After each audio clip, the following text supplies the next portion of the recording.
Well, the House of Commons has risen for the winter break without passing the government's budget bill. MPs won't be back for another 6 weeks. And speaking earlier today, Government House Leader Steven MacKinnon said he's disappointed there hasn't been more collaboration with opposition to get bills passed. I thought that the times called out for greater seriousness. We've been systematically disappointed over the course of the fall. We believe that this Parliament can work, should work, but unfortunately there is a part of the Conservative caucus that views obstruction as a good day for them. Okay, we've got him here live now. That's Government House Leader Steven MacKinnon, who joins me now. Steven MacKinnon, good to see you, sir. Thank you for being here. Good to be with you. You went pretty hard there at the Conservatives for obstructing government. I mean, they would argue it's their job to oppose your agenda. It's your job to get the House of Commons on board. Well, indeed. We expect opposition. We obviously expect criticism. We expect the members of the Parliament on all sides of the House to do their job. What Canadians don't like, I don't think, and what obviously we didn't expect is that I think Canadians delivered a real message in the last election campaign, and certainly events since have compounded or at least confirmed this state of affairs that we are living in serious times. We're in a trade war.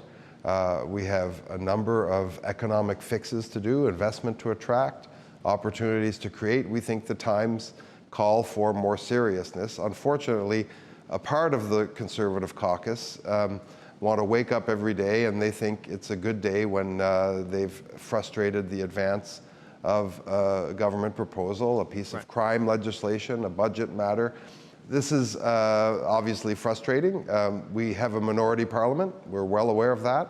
But we do think we have a mandate. And we're going to keep bringing forward measures that are part of our platform, that the Prime Minister has been talking about since he entered public life, and that is part of a logical series of measures that we think meets the moment. Right, but the NDP leader, Don Davies, because it's not just the Conservatives, the interim leader, Don Davies, has also said that your government needs to demonstrate it knows it's working in a minority parliament and it will need to work with other parties to get legislation passed. And he says your government hasn't shown that willingness yet. So it's not, he is not a segment of the Conservative Party. No, he's not. You know, so, I mean, how do you respond to that? Well, I do work with Mr. Davies. I work with Mr. Davies all the time, consult with him. We know the New Democrats are going through a process of self-examination here. It's sometimes difficult to understand their collective approach on a matter, but we do work with individual members of Parliament in that party and in other parties on their priorities. We extend the hand of collaboration across the aisle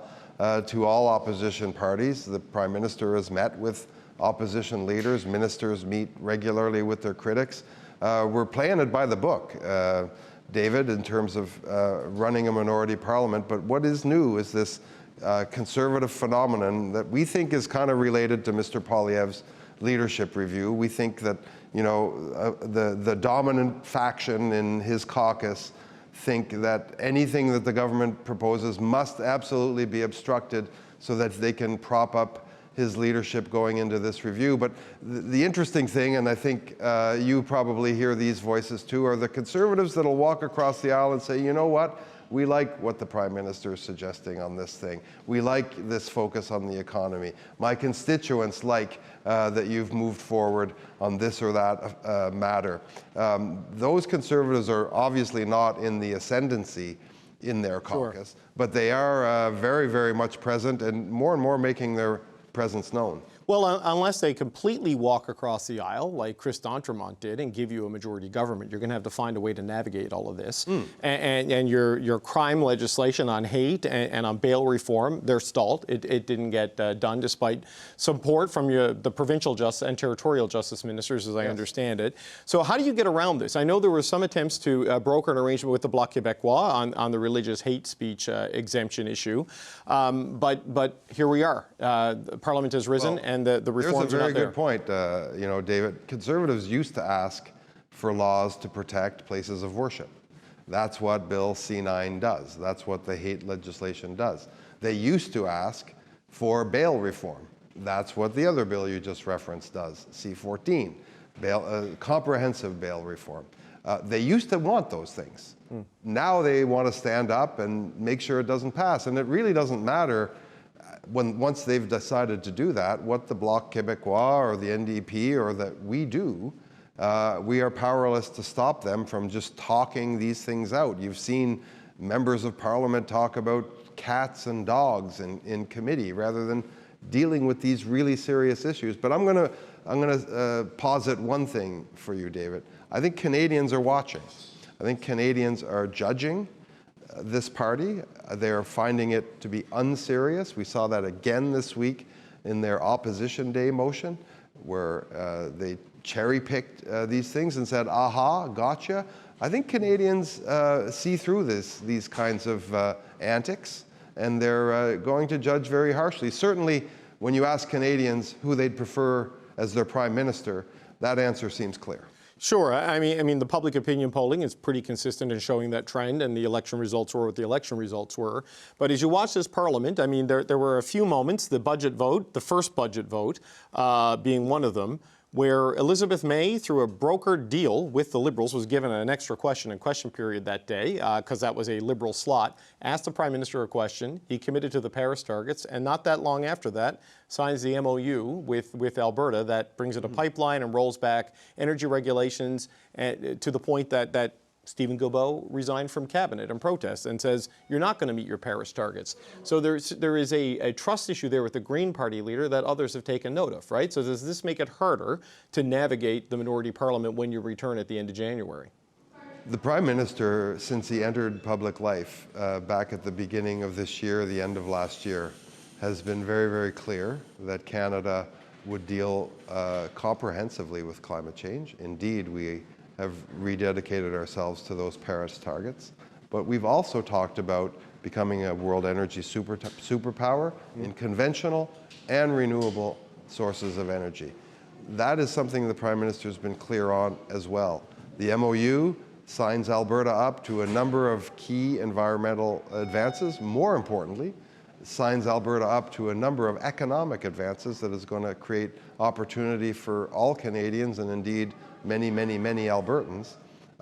This Prime Minister has talked about those things all along, right through the year. It should not be a surprise to anyone that this Prime Minister is here to get big things done.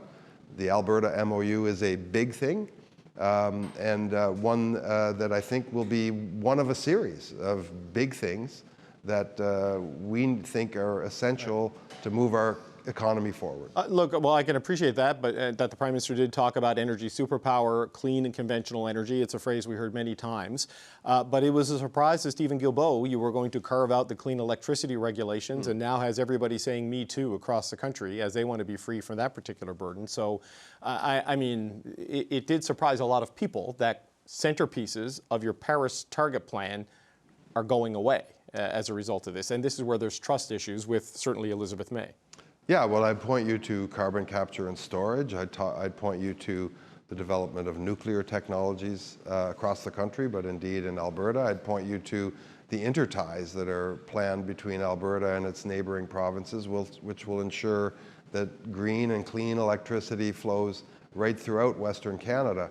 These are important things as well, David. These are important environmental advances. And ones that we're really proud of and that will create real good jobs in Alberta and everywhere. So maybe the Christmas holidays will change everybody's mind and mood and disposition, or Parliament will come back. January 26th, I believe, is the return date, sir. And the committees will go back to being the way the committees have been. And then things will be stalled or held up and delayed in a way that you know, has you doing what you did today at the microphones yet again. It seems... I sure hope not. Well, I mean, we'll see, right? But it seems from my chair right here that maybe this isn't a parliament built to last that long, because clearly, if the Prime Minister doesn't strike me as a type of leader who will bear a lot of obstruction, you know, before losing some patience and maybe saying to Canadians, give me the majority I need. I mean, how likely does this obstruction bring us to an election? I know Canadians don't necessarily want one, but do you feel it is near a point where that might be what it takes for you to deliver the agenda you've promised? I think this parliament can work, should work. I think we've been instructed to make it work by Canadians. I think Canadians have no appetite for another federal election. I think they're making that clear in public opinion surveys and in other fora. I think Canadians accept that we are at an important turning point in our history, particularly in our economic history. We see what's going on with our southern neighbors. We see what's going on around the world. Canada has the means, we have the ability, we have the tools available to us to create our own destiny, to create our own future. That's what we are trying to put together in this Parliament, the pieces of a puzzle that will make sure that our children, our grandchildren have futures in this country, an independent country, a proud country.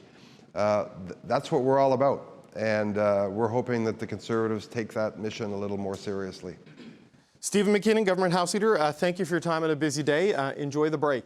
We'll talk to you soon. Bye-bye. Merry Christmas to you and your family and to all your viewers. To you as well, sir. Thank you very much.